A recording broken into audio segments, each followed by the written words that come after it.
IT job కోసం చూస్తున్నారా? ఐటీలో కెరియర్ బిల్డ్ చూసుకోవాలనుకుంటున్నారా? అయితే సమాధానం కోడింగ్ ట్యూటర్. నాకు మన చిరంజీవి గారితో స్నేహం కోసం అడిగాను. విజయ్ కుమార్ గారికి నేను చేస్తానని అడిగాను. చిరంజీవి గారు అప్పుడు ఏమన్నారు, లేదు రాజశేఖర్, నువ్వు వయసు కొంచెం చిన్నవాడి కాబట్టి సూట్ అవ్వకపోవచ్చు అన్నారు. కరెక్టే అని. సో బాలయ్య కూడా మొన్న బాలయ్య అడిగారు, మన కేఎస్ రవికుమార్తో ఇప్పుడు సినిమా చేస్తున్నారు కదా, దాంట్లో అడిగారు.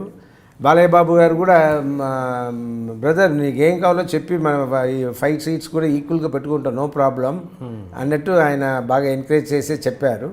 బట్ నేను బాలయ్య చేయాల్సిన ఫస్ట్ సినిమా అది కాదు, అది దానికంటే బెటర్ సినిమా మేము చేయాలి. సో మనం వేరే సినిమా ఏదైనా చేద్దాం సార్ అని మాట్లాడుకున్నాం. Okay, good good. ఈ టాపిక్ మీ దగ్గర ఇప్పుడు తీసుకురావచ్చో లేదో, రాజశేఖర్గా అప్పుడు వచ్చిన ఇష్యూ, తారా చౌదరితో వచ్చిన ఇష్యూ ఏంటి అసలు? దాని నుంచి మీరు ఎక్కడ ఎక్స్ప్లెనేషన్ ఇవ్వలేదు. అక్కడ ఏం వచ్చింది ఇష్యూ? అక్కడ ఆమె లీక్ చేసిన పేర్లు మీది అన్నట్టుగా ఇండైరెక్ట్గా. లేదు, వాళ్ళ ఇంట్లో నా ఫోటో పెట్టుకుందంట అమ్మాయి, నాతో తీసిన ఫోటో వాళ్ళ ఇంట్లో పెట్టుకుంది. దాని గురించి అడిగినప్పుడు ఎస్ నాకు రాజశేఖర్ గారు బాగా తెలుసు అని, నన్ను వచ్చి కలిసింది అమ్మాయి ఎన్నోసారి. అంతకుముందు వచ్చి నాతో ఫోటో తీసుకుంది. అలాగే తెలుసు అమ్మాయి, అంతవరకే నాకు అమ్మాయికి పరిచయం. అండ్ ఇంకొక రోజు ఎలా కలవడానికి కలిసామంటే, ఆ ఆవిడ కాపురం ఉన్న చోట్ల రెంటల్కి ఓ చోటు ఉండింది. ఓకే, అదే బిల్డింగ్లో వేరే అనదర్ పోర్షన్. ఆ పోర్షన్ రెంటల్కి నేను జీవిత వెళ్ళినప్పుడే ఆ అమ్మాయిని మళ్ళీ అక్కడ కలవడం జరిగింది. అమ్మాయి అదే పక్క పోర్షన్లో అమ్మాయి ఉండింది. సో అలా కలిసి అంతవరకు కలిసినామంతవరకు ఇంకేం లేదు. ఓకే, బట్ దాని ఏదో నాకు తారా చౌదరి ఏదో కనెక్షన్ ఉన్నట్టుగా మాట్లాడారు. అలా సపోజ్ ఉన్నా కూడా నేనే సిగ్గుపడను, ఉంది అని చెప్పేస్తాను. నాకు భయం కూడా లేదు. భయపడాలంటే జీవితానికి భయపడాలి. ఓకే, ఇంకెవరికి భయపడాల్సిన అవసరం లేవు. సో నాకు దానికి అంతవరకే. తారా చౌదరి నాకు ఏం మాట్లాడారు అప్పుడు?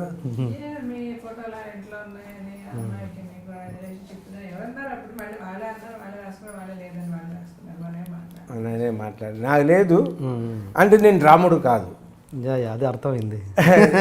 తారా చౌదరి విషయంలో కాదు, నేను రాముణ్ణి కాదు, తారా చౌదరికి నాకు ఏం సంబంధం లేదు. రాముణ్ణి అందులో నేను తారా చౌదరి విషయంలో నేను రాముణ్ణి. ఓకే, కానీ నేను నిజంగా రాముణ్ణి కాదు. రాముణ్ణి కాదంటే ఎలా అంటే, నాకు జీవితాతో మాత్రమే నాకు కొన్ని వేరే లవ్వులు ఉండింది. అలా అంటే బిఫోర్ ఓకే, తర్వాత కొన్ని యాక్సిడెంట్స్ జరిగి ఉండొచ్చు. మీ ఇండస్ట్రీలో ఒక వర్గం, ఒక రూమర్ అయితే మీ మీద ఎప్పుడు ఉంటుంది, రాజశేఖర్ పెద్ద శృంగార పురుషుడు అని. అలా ఎప్పుడు ఉండదు. నేను రాముణ్ణి కాకుండా పోయిన సంభవాలు ఒకటో రెండోనే అయ్యి ఉండొచ్చు తప్ప అంత నేను కృష్ణుడిని కాదు. అదే మళ్ళీ కృష్ణుడు అంటే మల్టిపుల్ అలా కాదు. Okay okay. జీవిత గారు ఒక మా ఇంటర్వ్యూలో ఎప్పుడో చెప్పారు కదా, తను ఏమని తప్పేం కాదన్నట్టుగా చెప్పారు ఒకసారి, స్వప్న ఇంటర్వ్యూ అనుకుంటా, ఐ థింక్. నువ్వు చెప్పారు నాకు. ఇప్పుడు ఈ మధ్య జరిగిన చిన్న ఇన్సిడెంట్ మీద, అంటే అది నా ఇంటర్వ్యూలో ఎక్స్పెక్ట్ చేస్తారు కాబట్టి ఆ క్వశ్చన్ అడుగుతున్నాను. డ్రంక్ అండ్ డ్రైవ్ దాంట్లో ఆ రోజు నిజంగా మీ విషయంలో నేను బాధపడ్డాను. ఎందుకంటే మిమ్మల్ని ఏదో టార్గెట్ చేస్తూ, ఆ పార్టీ ఎవరో నాకు తెలియదు, వాళ్ళు ఎవరో అవతల సైడ్ పార్టీ ఎవరో నాకు తెలియదు, బట్ వాళ్ళని మిమ్మల్ని టార్గెట్ చేస్తూ అడుగుతున్న క్వశ్చన్స్ కానీ, మిమ్మల్ని ఒక దోషిలా నిలబెట్టి మాట్లాడే పద్ధతి కానీ నిజంగా నాకు నచ్చలేదు. అక్కడ ఎందుకు అలా ఉండాల్సిన పరిస్థితి ఎందుకు వచ్చింది? అక్కడ ఏంటంటే రియల్గా జరిగింది, అవేళ ఏం జరిగిందంటే, ఇంట్లో నేను ప్రవీణ్ సత్తారు జీవిత కూర్చొని ప్రమోషన్స్ గురించి మాట్లాడుతున్నాం. ప్రమోషన్ గురించి మాట్లాడుతుంటే నాకు కొంచెం, నేను ఓల్డర్ జనరేషన్ కదా, నేను చెప్పింది ఇదంతా ఇప్పుడు పనికిరాదండి, ఇప్పుడంతా మన సోషల్ మీడియానే ఎక్కువ. నేనేం చెప్పాను, బిఫోర్ జనాల మధ్యన వెళ్దాం నాకు అలా ఎక్కువ దాని గురించే నేను ఎక్కువ మాట్లాడుతూ ఉన్నాను. వీళ్ళు జనాల నువ్వు నేరుగా వెళ్ళేది కవరేజ్ తక్కువనే ఉంటుంది, మీరు సోషల్ మీడియాలో వెళ్తే ఇంకా ఎక్కువ ఉంటుంది, అది వెళ్దాం ఆఫ్టర్ రిలీజ్ వెళ్దాం అన్నట్టు ఇలాంటి డిస్కషన్లో నన్ను జీవిత నేను ఎప్పుడో చెప్పిన తర్వాత నువ్వు చెయ్యట్లేదు, నేనేం చెప్పినా నువ్వు అది వద్దు అనేస్తున్నావు అన్నట్టు నాకు చిన్న కోపం. ఆ కోపంతో నేను బయటికి వెళ్ళాను. బయటికి ఏమి అనుకుని వెళ్ళానంటే వెళ్ళినప్పుడు కరెక్ట్గా మా గేట్లో ఒక కారే పడుతుంది, 3 కార్లు ఉండింది. 3 కార్లో లాస్ట్ ఉన్న కారు వచ్చి పాత ల్యాండ్ క్రూజర్ బండి, అది అప్పుడే రిపేర్కి వెళ్ళి ఆవేళనే వచ్చింది. ఓకే, ఈ దాంట్లో ఎక్కి నేను ఫస్ట్ ఏంటంటే ఇంకొకటి ఆవేళ జరిగింది ఏంటంటే మ్యాప్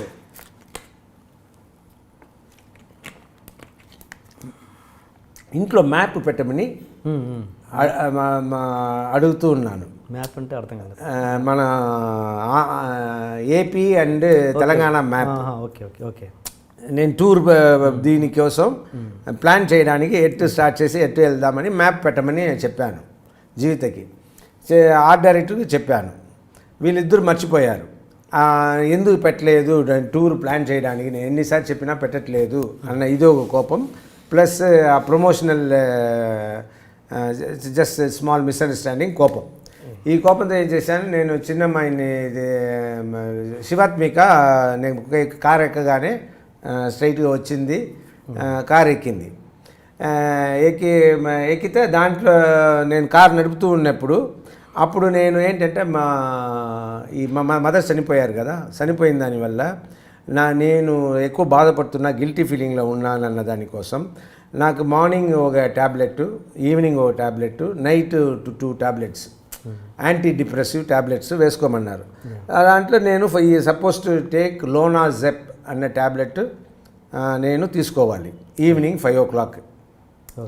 అండ్ నైట్ వేరే ఇది తీసుకోవాలి. అండ్ మార్నింగ్ జోవియల్ అని ఒక ట్యాబ్లెట్ తీసుకోవాలి, జోవియల్, లోనాజెప్. అండ్ నైట్ వచ్చి లోరావెల్ 2 milligrams. అండ్ వాట్ ఎల్స్ జీవిత?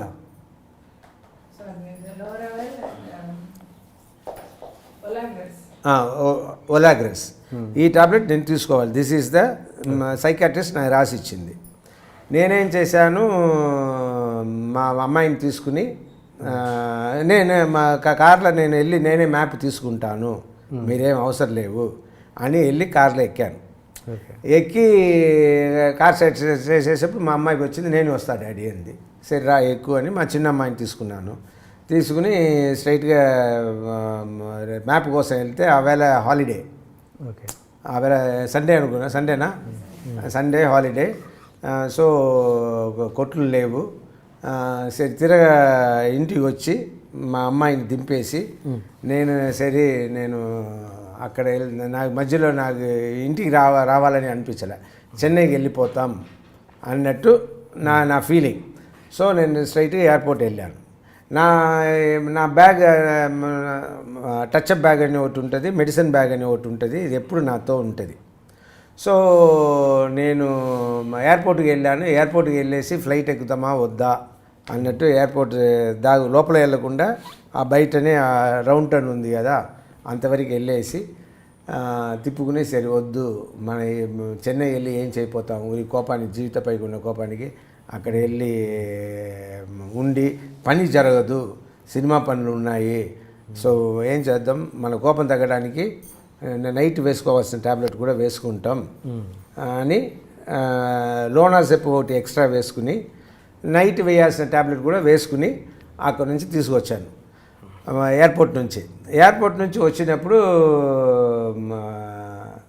ఇక్కడ ఈ రూట్ ఉంది కదా, రాజేంద్ర నగర్ రూట్లో దాంట్లో ఏదో వచ్చి అత్తాపూర్ రూట్లో వస్తూ ఉన్నప్పుడు ఒక చోట్ల ఆపి నేను I wanted to smoke a cigarette, smoke చేయడానికి వెళ్తే ఇద్దరు వచ్చి ఫోటో తీయాలని వచ్చారు. నేను పీస్ఫుల్గా నేను స్మోక్ చేయడానికి వదలకుండా వాళ్ళు వచ్చేది చూసి నేను బండి తీశాను, ఫోటో అన్నారు. ఫోటోతో లేదమ్మా, నేను I wanted to spend time లోన్లీగా. నెక్స్ట్ నేను స్టాప్ చేసిన చోట్ల మళ్ళీ వచ్చి ఎవరో అడిగారు, ఇలాంటి డిస్టర్బెన్స్ ఉండింది. ఇలాంటి డిస్టర్బెన్స్ ఉన్నప్పుడు నేను ఆపిన తర్వాత ముందు వచ్చి ఈయన బండి వచ్చి ఆపారు. ఓకే. ఆపినప్పుడు నేను మళ్ళీ బండి తీసేటప్పుడు ఇటు టర్న్ అయ్యేప్పుడు ఇది ఫస్ట్ నాకు ఈ ట్యాబ్లెట్ అంతా అప్పుడు it started working. Okay. Okay. So నాకు డ్రౌసీనెస్ కొంచెం ఎక్కువ అయింది. నేను బండి తీసేటప్పుడే నేను చెప్పాను, రిపేర్కి వెళ్ళి వచ్చిన బండి 2 పెడల్ కొట్టితేనే బ్రేక్ ఆగుతుంది. అది ఆయిల్ ఏదో తక్కువ ఉందో ఏదో సమ్ మిస్టేక్. ఇది నేను నా చిన్నమ్మాయికి చెప్పేసి నేను డ్రాప్ చేసేప్పుడే అమ్మాయి కూడా తెలుసు, నేను ఎప్పుడు 2 పెడలు తొక్కాలి, బాగాలేదు అన్నట్టే అనుకున్నా.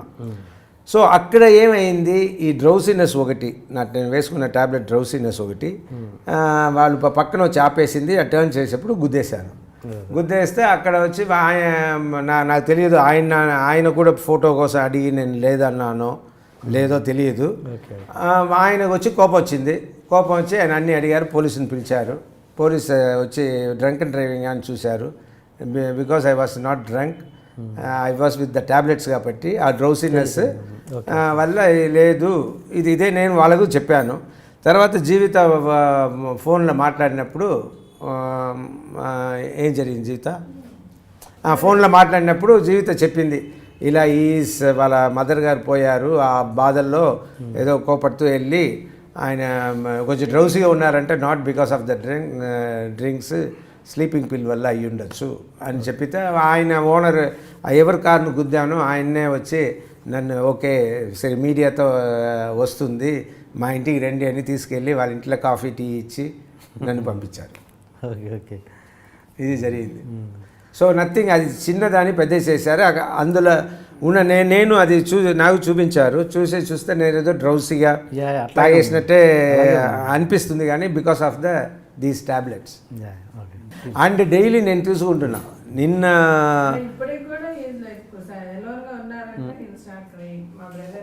అర్థమైంది, అది క్లియర్గా అర్థమైంది. చూడండి, that is my touch up bag. ఇంకోటి మెడిసిన్ బ్యాగ్ ఉంటుంది, అది అందులో ఆ ట్యాబ్లెట్స్ ఉండేది చూపించు. ఇది బ్యాగ్ ఎప్పుడు ఉంటుంది ఈ క్లారిటీ మీరు ఇప్పటివరకు ఇవ్వలేదు కదా, ఇదే first. So these are the tablets.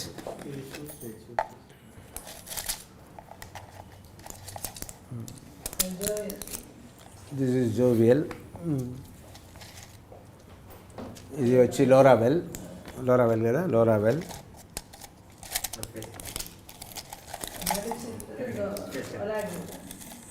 ఇది లోనాజెప్. ఇదంతా యాంటీ డిప్రెసెంట్, బట్ ఇదంతా డే టైంలో తీసుకోవాల్సింది జోవియల్. అండ్ అది నైట్ టైం తీసుకోవాల్సింది, నేను బెడ్ టైం తీసుకోవాల్సింది ఎర్లీ తీసుకున్నా.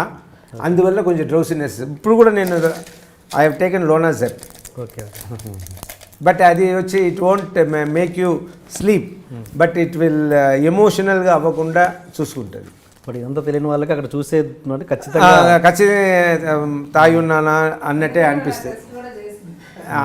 వాళ్ళు కెమెరాలని వాళ్ళు టెస్ట్ చేసేది కూడా ఉంటుంది కదా.